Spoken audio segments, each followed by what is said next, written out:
계속해서 우리 이렇게 예배하는 자, 우리 설교 시리즈 우리 7번째 시간입니다. 오늘은 우리 시편 122편을 중심으로 해서 예배 어떻게 준비할 것인가 하는 제목으로 함께 도전을 받았으면 좋겠습니다.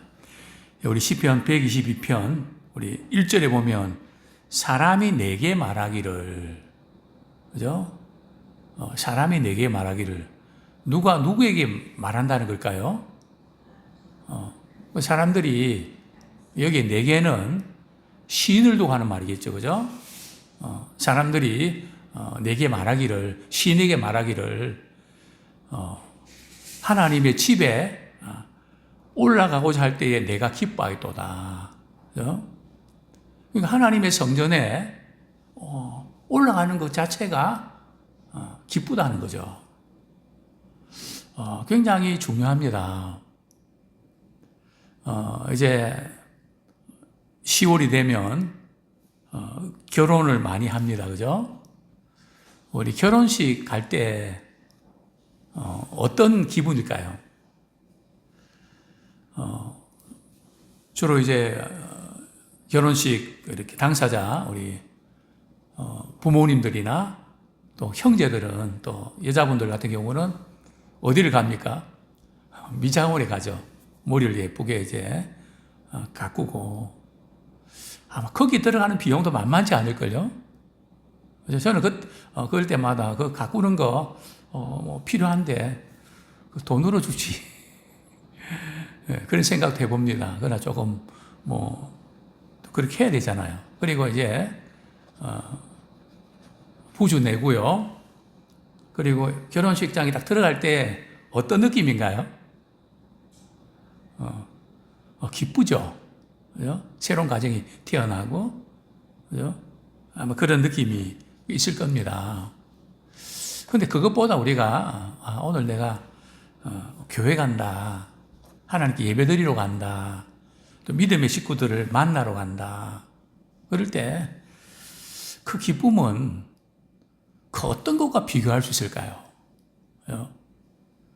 저는 주일 아침마다 사실은 토요일 저녁까지는 어떻게 보면 굉장히 죽을 맛이라 그럴까요? 설교를 준비하면서 마음에 와 닿지도 않고 좀 답답한, 뭐 지식적으로 준비하는 거는 뭐 문제가 없는데 제 심령 속에 먼저 닿아서 은혜가 되어야 되고, 또 성도들이 왔는데 그냥 돌아가게 하면 안 되잖아요. 그 절박함. 아마 모든 목회자들이 비슷한 느낌 아닐까. 그러나 주일 아침 되면 말이죠, 막 승리한 그 개선 장구처럼 우리 성도들이 온다고 하는 게 얼마나 설레이고, 그러다가 이제 누가 이래서 저래서 못 온다 그러면 막 속이 팍 상합니다. 힘이 쭉 빠지고요. 자, 우리 하나님은 어떠실까? 예배하는 자 찾으신다 그러셨는데, 하나님의 심정은 말할 수 없겠죠. 그래서 우리가 이 예배를 우리 드리는 데 있어서 참 이 사람들이 시인에게 하나님의 성전에 이렇게 올라가는데 그 자체가 참 기쁘다. 그러면서 이렇게 고백하죠. 왜 기쁠까요? 2절, 3절에 보면 예루살렘아 우리 발이 내 성문 안에 섰도다. 예루살렘아 너는 잘 짜여진 성과 같이 건설되었도다. 황폐했던 그런 성읍이 이제 건축되어져서 이렇게 잘 수리되어져서 이렇게 아름다운 그런 성전의 모습을 보고 너무 기쁜 거죠. 그때와 지금을 생각할 때에 너무 기쁜 거죠. 뿐만 아니라 오늘 우리 4절에 보면 특별히 이제 12지파들, 또 오늘 말하면 또 예배 순서를 맡은 분들, 그분들 입장에서는 이렇게 고백하죠. 우리 4절 말씀 같이 읽겠습니다. 시작. 지파들 곧 여호와의 지파들이 여호와의 이름에 감사하려고 이스라엘의 전례대로 그리로 올라가는도다. 그죠? 그동안 베푸신 하나님의 은혜에 감사해서 말이죠. 참 감사를 표현할 수 있다는 거. 그죠? 찬양으로 표현하고, 또 기도로 부르짖고, 또 예물로 주님 앞에 드리고, 그것도 믿음의 성도들과 함께 말이죠. 우리 함께 우리 예배 드린다는 이것이 얼마나 기쁘고 참 감사한 일인지 모릅니다. 왜냐하면 우리 예배 드릴 때 한 어떤 건물이나 공간에서 드리지만 우리는 거기에 끝나지 않고요. 어디 앞으로 나가는가 하면 5절 말씀 같이 읽겠습니다. 시작. 거기에 심판의 보좌를 두셨으니 곧 다윗의 집의 보좌로다. 주님의 보좌 앞으로 나간단 말이죠. 은혜의 보좌 앞으로 나가는, 하나님의 보좌 앞으로 나가는, 근데 그분이 모든 걸 판단하시고, 그분이 모든 것을 아시고, 뭐 세상 사람들은 판단을 잘못할 수 있고, 왜곡되고, 악인이 의인이 되는 것처럼 보이고, 의인이 악인 되는 것처럼 보이고, 뭐 세상은 뒤죽박죽 아닙니까? 근데 주님의 심판의 보좌 앞에서는 주님이 공의대로 심판하시니까, 그 앞에 나가는, 자, 그러면서, 우리 신앙생활 하는 분들이, 교회하고의 관계에서 어떻게 해야 될까? 뭐, 그저 주일 한 번 되면 나가는 그 정도가 아니란 말이죠. 우리 신자는 자기가 섬기는 교회를 또 우리 성도들을 사랑해야 됩니다. 그것이 축복의 비결이죠. 자, 먼저 우리 6절 말씀 같이 읽겠습니다. 시작. 예루살렘을 위하여 평안을 구하라. 예루살렘을 사랑하는 자는 형통하리로다. 예루살렘을 위해서 평안을 구하라. 이전에 제가 우리 고 윤효재 권사님 장례식 때 그런 말도 드렸습니다. 늘 전화를 이렇게 드리면 교회에 별일 없죠. 교회 평안하죠. 뭐 그 의미 아닙니까? 그죠? 그 다음에 이야기가 진행이 되는 항상 교회의 평안을 구하고 오늘 본문은 이렇게 말씀해요. 교회의 평안을 구하는 자는 어떻게 된다고요? 하는 일마다 형통하다.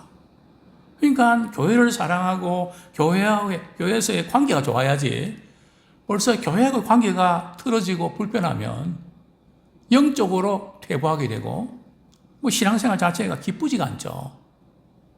사실 다른 날은 몰라도 우리가 주일날 교회 와서 예배드리고 믿음직을 만날 때 정말 일주 동안의 그 모든 힘들었던 부분들이 다시 살아나고 생기가 돋고 그 어떤 거 바꿀 수 없는 그런 기쁨과 감격이 있어야 된단 말이죠. 바로 이 시편의 저자는 이 비밀을 알았죠. 그래서 예루살렘을 사랑하는 자는 형통하리로다. 왜 예루살렘을 사랑합니까? 하나님이 계신 곳이기 때문에, 주님을 사랑하기 때문에, 주님의 식구들을 우리가 사랑하게 되는 것이죠. 7절 말씀 같이 읽겠습니다. 7절, 8절 시작. 내 성 안에는 평안이 있고 내 궁중에는 형통함이 있을지어다. 내가 내 형제와 친구를 위하여 이제 말하니니 내 가운데 평안이 있을지어다. 몸된 교회와 성령과 관계가 좋으면 뭐 가정은 물론 그 성내가 말이죠 평안하고 또 형제들 또 가족들 모든 그런 관계들이 좋아진다는 거죠. 9절 말씀 같이 읽겠습니다. 시작. 여호와 우리 하나님의 집을 위하여 내가 너를 위하여 복을 구하리로다. 하나님의 집을 위하여 복을 구하는 교회가 참 잘 되고 복을 구하는 그럴 때 하나님께서 그 성도들에게 복을 주시는 그래서 항상 이스라엘 백성들은 말이죠 무슨 일을 할 때 행진할 때도 항상 언약궤를 메고 또 어느 곳에 이렇게 텐트를 쳤을 때도 항상 레위 지파를 중심으로 제사와 예배 드리는 걸 중심으로 이렇게 서구에 말이에요 유럽에 여행을 가면 놀라는 게 있습니다. 집집마다 말이죠 창문을 열면 뭐가 보이지 아십니까? 교회가 보입니다. 그들은 항상 교회 중심으로 생활하게 돼 있거든요. 여러분, 기독교 국가니까요. 물론 지금은 많이 달라졌지만, 대단히 중요합니다. 이게, 어디 중심으로 내가 돌아가는가. 그리스도 중심으로, 우리 주님 중심으로 돌아가는 우리가 되기를 소원합니다. 자, 먼저, 우리 예배를 우리가 어떻게 참 준비해야 되는가, 이렇게 언제부터 준비해야 되는가. 어떤 분들은 주일날 예배 드릴 때 별다른 준비 없이 교회 와서 예배 드리는 경우들 종종 보게 됩니다. 물론 어떤 분들은 주일 아침에 준비를 하죠. 근데 아침부터 안 일어나고 막 이러니까 막 싸움하고 그냥 다투면서 교회 오는 그런 경우도 종종 있고요. 적어도 주일 예배는 토요일부터는 준비를 하셔야 됩니다. 주일을 위해서 어떻게 준비합니까? 우리 가족들이 다 이렇게 신앙생활 하는 분들은 저녁 식탁에 같이 이렇게 앉아있으면 그 자리에서 말이죠. 내일 우리 주일학교와 우리 또 오전 오후 예배 드리는데 우리 하나님께서 이렇게 모든 분들이 함께 나와서 예배 드릴 수 있도록 우리 하나님 인도해 주시고 또 주님의 말씀을 통해서 우리가 어떻게 살아야 될지 깨닫고 돌이키면서 믿음의 성장이 있게 해 주십시오. 그리고 예배를 맡은 봉사하는 분들, 그분들 정말 주님의 은혜 가운데 맡은 사명 잘 감당해 주십시오. 그렇게 기도하고 우리가 주일날 예배 드리잖아요. 그럼 예배 순서를 맡은 분들 대할 때 벌써 다릅니다. 왜냐하면 기도하고 준비하면서 예배 드리기 때문에 말이죠. 자세가 달라지죠. 그래서 우리가 예배를 준비한다는 것이 너무너무 중요하죠. 그리고 또 예배를 통해서 꼭 예수님, 우리 주님 만나게 해주십시오. 주님의 임재하심을 체험하게 해주십시오. 예배 모든 순서마다 주님의 어떤 분인지를 깨닫고 말씀을 통해서 찬송을 또 기도를 통해서 또 안내를 통해서 식사를 통해서 모든 순서 하나하나가 바로 주님을 가까이 하는 기회로 만들어 주십시오. 그렇게 우리가 기도로 준비하는 게 필요하죠. 또한 우리 예배는 말이죠. 각자 우리가 하나님 앞에 드리는 시간이기도 하지만 예배는 공동체입니다. 그래서 우리는 혼자가 아니라 함께라고 하는 그것을 우리가 이제 함께 공유하는 시간이 필요하거든요.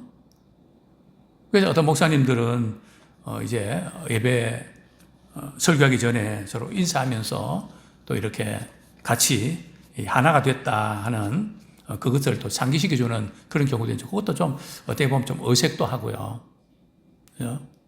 사실 좋은 거는 예배 시작 전에 벌써 우리 안내위원들이나 또 직분자들이 새로 오시는 분들을 환영하고 반겨주고요. 지금도 참 우리 교회가 조금 이렇게 자원만 있다면 우리 어린아이들 말이죠. 그 아이들을 정말 환영받는 느낌. 그죠? 그런 어떤 부분들. 또 제가 못한 것이 있다면 우리 아이들이 좋아하는 인형들이나 그런 것들을 제가 매주 좀 주고 싶었거든요. 근데 뭐 어디서 어떻게 사야 될지. 그죠? 그래서 아이들에게 참 교회 오면 우리를 이렇게 따뜻하게 맞아주고 어쩌면 부모보다 우리를 더 환영해주고 참 교회는 참 좋은 곳이다. 아이들이 그런 믿음의 추억을 주고 싶은데 그래서 이렇게 교회 오시는 분들이 우리 남자분들은 악수하면서 환영받는 느낌. 그죠? 그래서 우리는 혼자가 아니고 나는 혼자인 줄 알았는데 교회 오니까 혼자가 아니네. 그래서 함께 우리는 지체라고 하는 그런 걸 느낄 수 있는 그게 바로 이제 이번에 우리 가족 수련을 통해서 늘 바쁘게 지내면서 그런 공동체 의식을 서로 지체가 됐다는 것을 느끼는 굉장히 좋은 그런 시간이죠. 자, 어쨌든 우리가 예배드릴 때 이런 서로 하나됨의 그런 시간들은 대단히 필요합니다. 그리고 이제 예배실에 들어와서 우리가 이제 먼저 우리가 조용히 기도하죠. 어떤 기도입니까? 오늘 예배를 통해서 온전히 예배에 집중할 수 있도록 말씀을 전하는 분들을 위해서 순서 맡은 분들을 위해서 그냥 하나님께만 영광 돌릴 수 있도록 또 주님의 임재하심을 강력히 체험할 수 있도록 성령님 역사해 주십시오.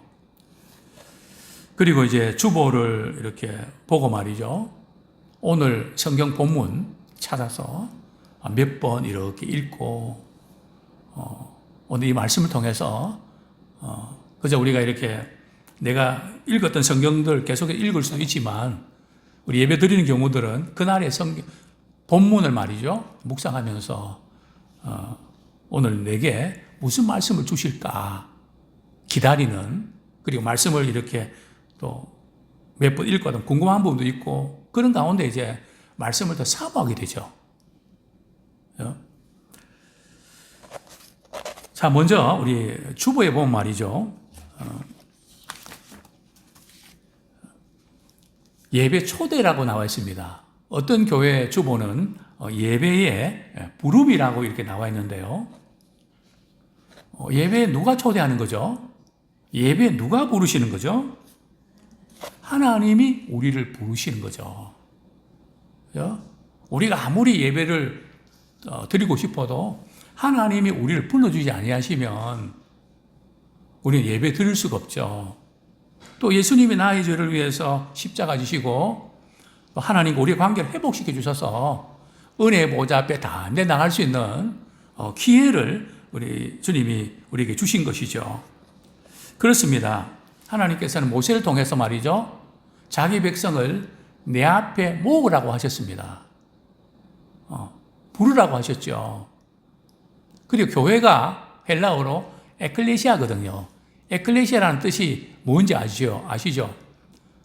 세상으로부터 부르심을 받은 공동체 또 모임 이것을 교회라고 하잖아요. 즉 하나님께서 우리를 불러주셨다.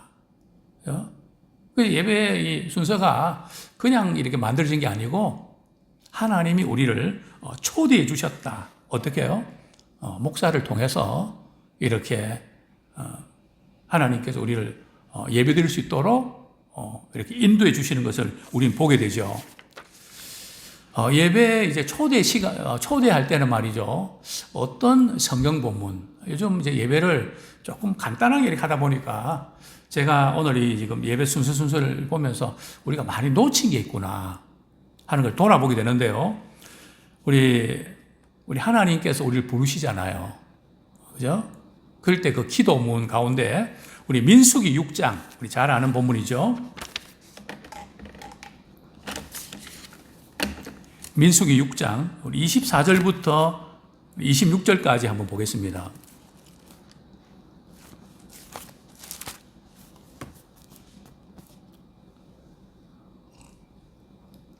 대제사장의 아론의 축복기도 내용이죠. 24절부터 26절까지 같이 읽겠습니다. 시작. 여호와는 내게 복을 주시고 너를 지키시기를 원하며 여호와는 그의 얼굴을 내게 비추사 은혜 베푸시기를 원하며 여호와는 그 얼굴을 내게로 향하여 드사 평강 주시기를 원하노라. 알지니라. 그래서 우리가 헌신 예배 드리고 이럴 때 이제 그때 어떤 기도를 드려야 되나 순서 맡으면 또 좀 어렵잖아요. 그래서 우리 예배 부름에 이 성경 본문 구절이 굉장히 좋은 적합한 그런 본문이라고 볼 수 있죠. 또 뿐만 아니라 많은 그 신앙의 선배들은 예배 부름 때 이 말씀을 많이 인용해 왔습니다. 우리 시편 124편 8절 시편 124편 8절 말씀 같이 읽겠습니다. 시작. 우리의 도움은 천지를 지으신 여호와의 이름에 있도다. 우리의 도움은 천지를 지으신 여호와의 이름, 우리 하나님께 진정한 우리 도움이 하나님께 있다. 예배를 드리면서 이렇게 고백하는 정말 우리의 진정한 도움은 하나님께 있습니다. 그래서 이 부르심의 그런 예배 부르심의 시간에 우리 할 수 있는 부분들 또한 이제 예배에 관한 어떤 문서에 보면 이런 기록이 또 이런 인사가 있는데요. 예배 인도자인 이제 목사가 우리 회중들에게 이렇게 인사말을 건넵니다.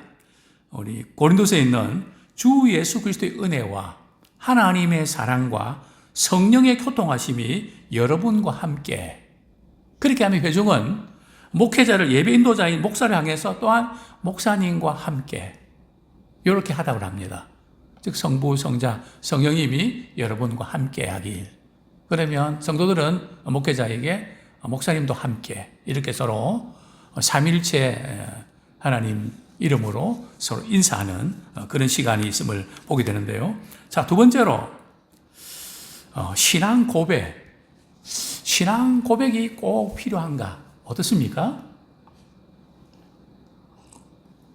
예배 시간에 신앙 고백을 꼭 해야 됩니까?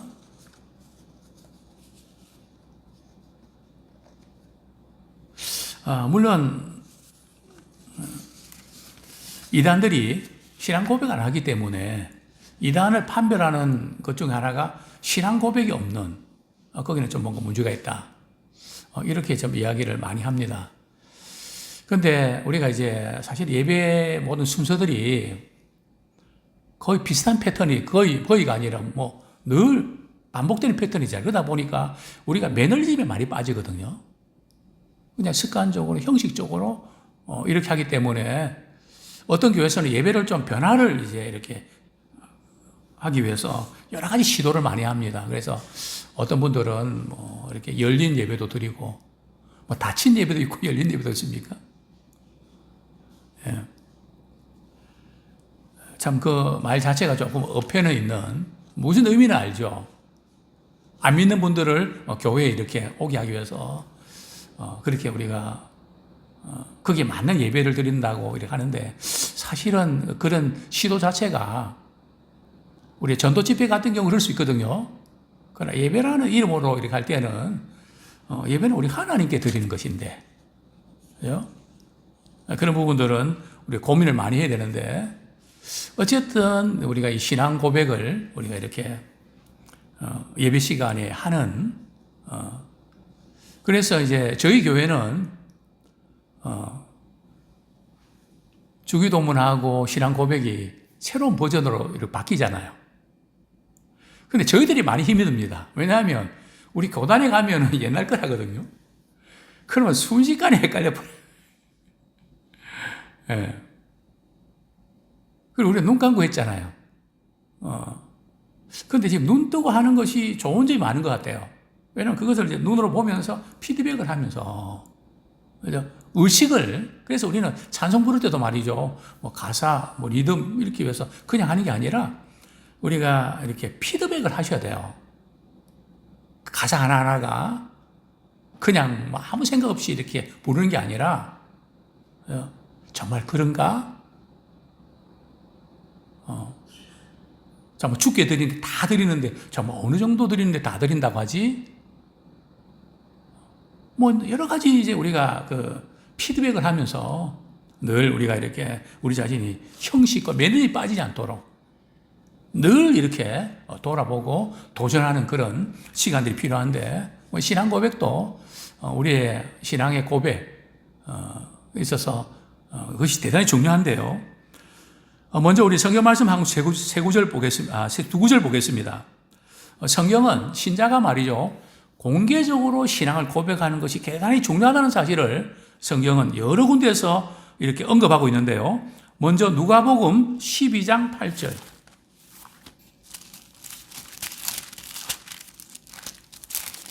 네, 누가복음 12장 8절. 같이 한번 읽겠습니다. 시작. 내가 또한 너희에게 말하노니 누구든지 사람 앞에서 나를 시인하면 인자도 하나님의 사자들 앞에서 그를 시인할 것이요. 사람들 앞에서 예수님이 누군지를 시인하는 것, 이 신앙 고백하는 대단히 중요하다는 거죠. 그래서 이 세례라는 것도 대단히 중요한 그런 의미가 이런 점이 있습니다. 그 다음에 우리 로마서 10장 10절.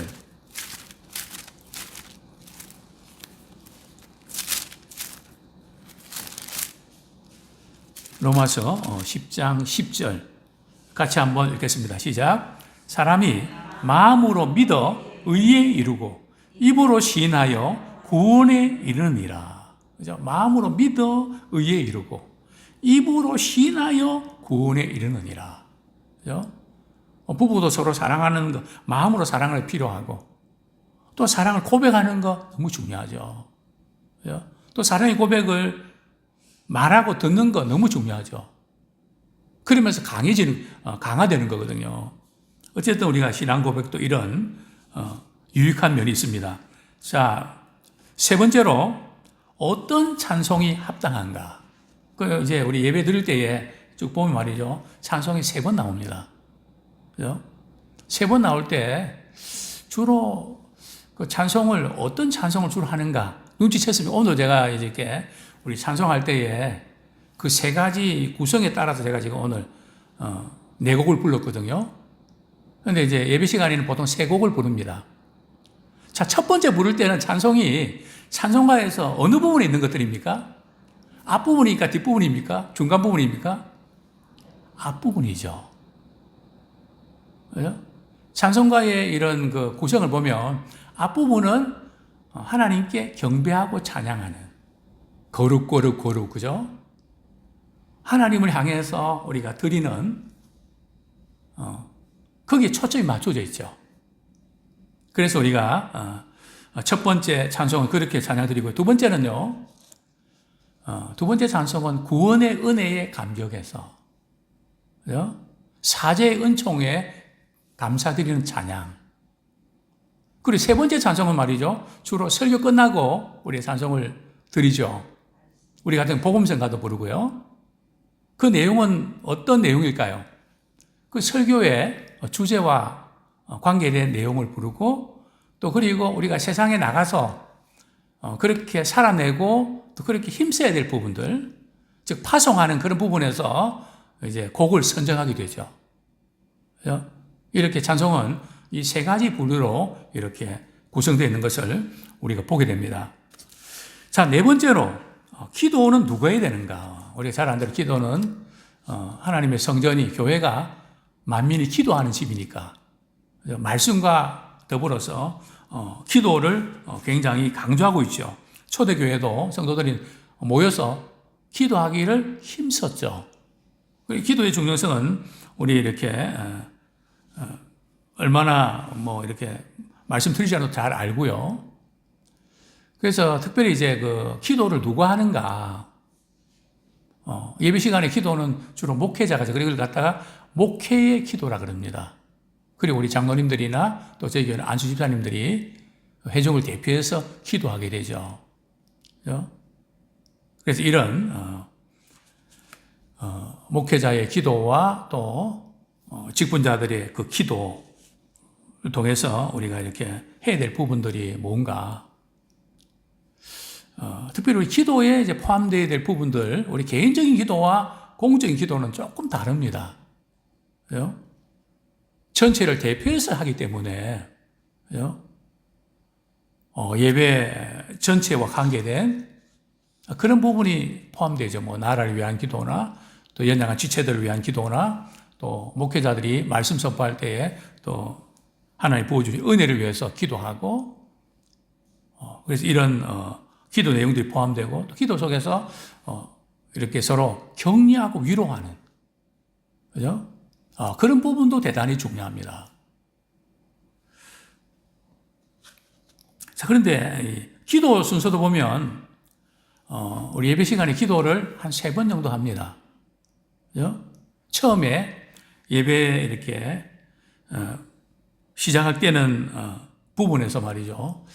이제 저희들은 한국 교회가 이제 이 부분 안 했는데 옛날에 말이죠. 우리가 교회 다닐 때 십계명을 봉독한 거 기억나십니까? 그런데 요즘에는 수요교도회나 이런 데는 십계명을 이렇게 봉독하는 경우도 있는데 십계명을 거의 하지 않는 경우들이 많죠. 어떤 분이 이렇게 말하더라고요. 한국 교회가 십계명을 낭독하지 않는 그때부터 도덕성이 무너졌다. 왜냐하면 10계명이 뭐 하지 말지라 뭐 이렇게 쭉 나와 있잖아요. 10계명. 그죠? 그거 굉장히 실제적이잖아요. 그래서 늘 자극을 받는데, 그게 없어진 다음부터 뭔가 좀, 상당히 그 도덕적인 부분에서도 좀 감각이 흐려져 버렸다.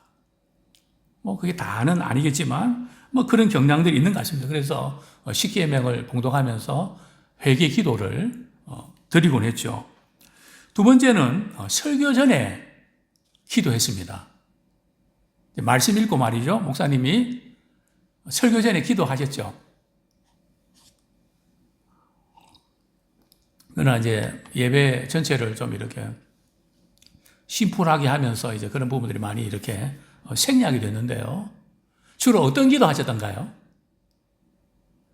오늘 말씀을 통해서 말씀을 잘 깨달아 알 수 있도록 성령의 조명을 위한 기도, 그죠?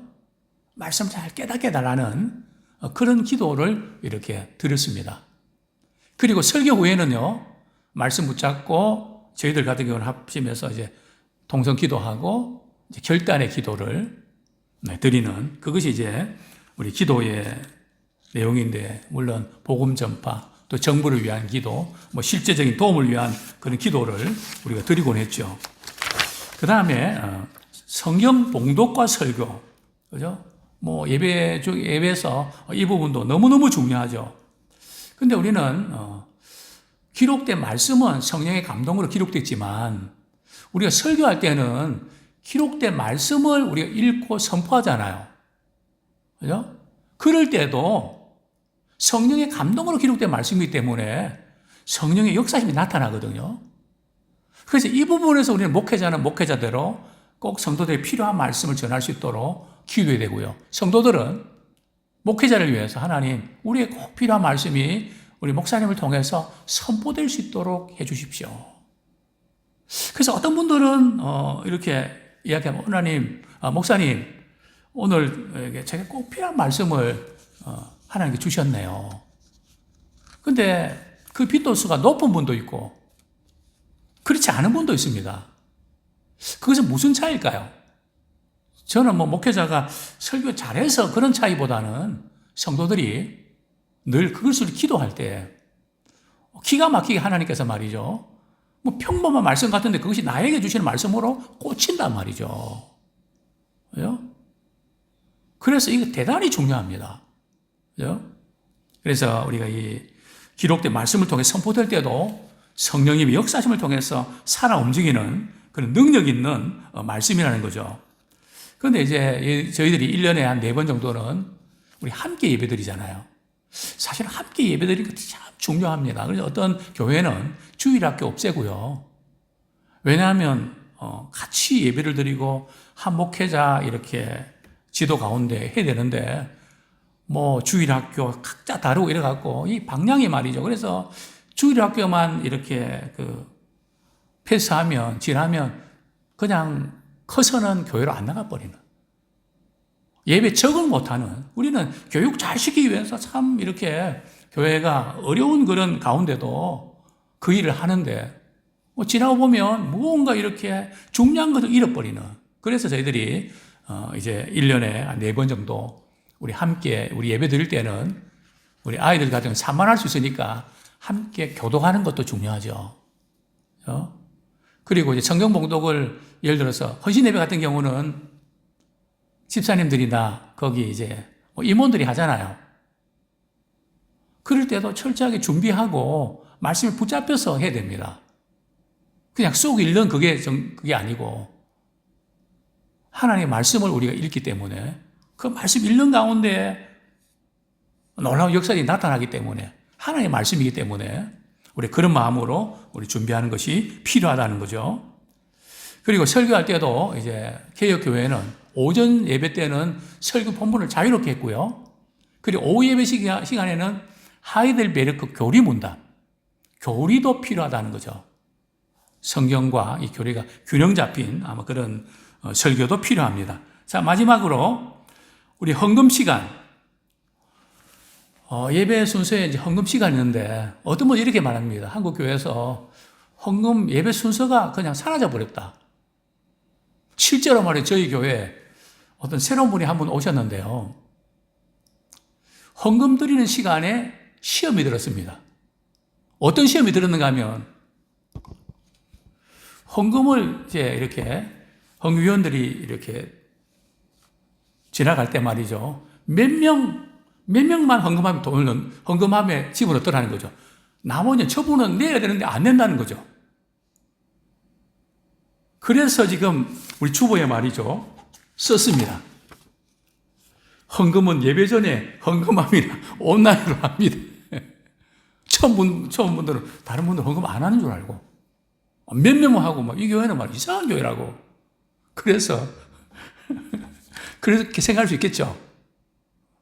그러나 어쨌든 우리가 헌금을 이렇게 자발적으로 이렇게 드리고 이렇게 오시든 또 그 시간에 드리든 할 것 없이 정말 이 헌금 시간은 두 가지 의미가 있습니다.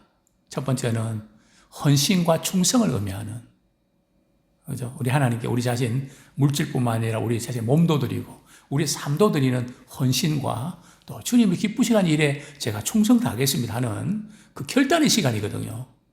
두 번째는 우리가 드림을 통해서 모든 것이 하나님의 것이고 하나님이 책임져 주신다고 하는, 하나님을 신뢰하는 그런 표시죠. 우리 성경 말씀, 우리 한 구절 읽고 말씀 뵙겠습니다. 사도 바울은 이 헌금에 대해서 이렇게 표현합니다. 고린도후서 8장 3절. 고린도후서 8장 3절.